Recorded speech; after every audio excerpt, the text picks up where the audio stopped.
Let's crochet a throw pillow. Grab your crochet stuff and let's get started. Today I'm using a medium weight cotton. This one's called Dishie by We Crochet. You'll also need a 4.5mm hook, a scissors, needle, and an 18 by 18 inch throw pillow insert. Start row 1 with a chain 50.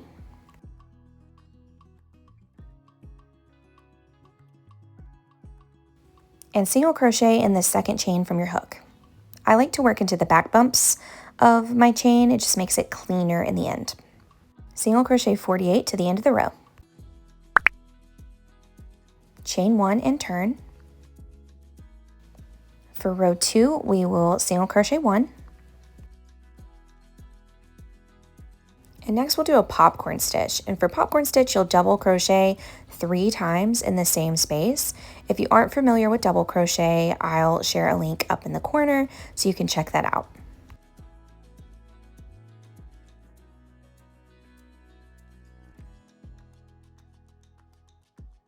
Once you have your 3 double crochets, you're going to pull up that loop and pull your hook out, insert it from the front of your work, grab that loop and pull it through as a slip stitch, and that's your popcorn stitch. You'll single crochet in the next stitch. You're going to repeat popcorn 1, single crochet 1 to the end of the row, and you'll see where the popcorn stick out is the front of your work. It should look something like this when you're done with row 2. Chain 1 and turn. For row 3, we're going to do a single crochet in each stitch all the way across for 49 total. Just be careful with those popcorns and behind, they can get tucked away. Now we'll repeat rows 2 and 3 till you have 49 rows total. So keep going, alternating between the popcorn rows and the single crochet rows. When you're to row 49, we're going to add a border of single crochets around.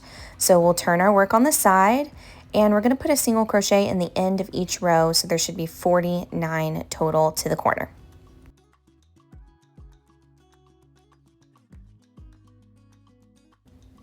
Then we'll turn our work on its side again, and we'll work into the foundation chain with 49 single crochet.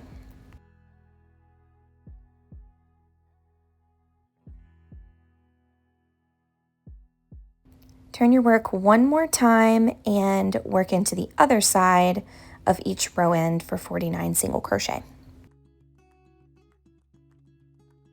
To finish up, we're going to join to that first single crochet of row 49 with a slip stitch.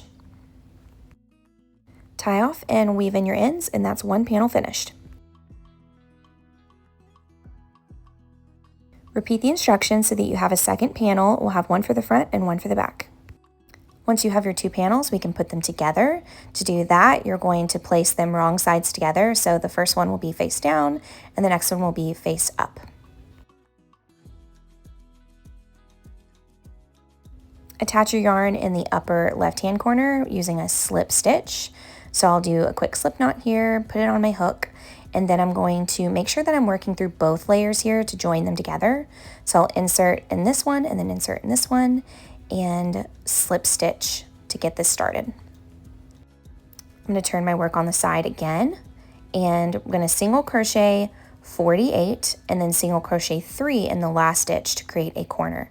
And repeat that 3 times for the 3 sides.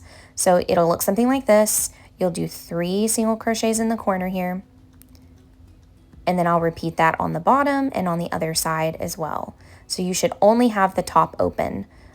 And this is where we can insert our pillow. It might be a tight squeeze at first, but your work will stretch over time. To finish up, we're going to single crochet 48 across the top and then 2 in the first stitch that we started with, and slip stitch to the first single crochet to finish up. Tie off and weave in your ends. Check out more crochet tutorials on the channel. Until next time, happy crocheting!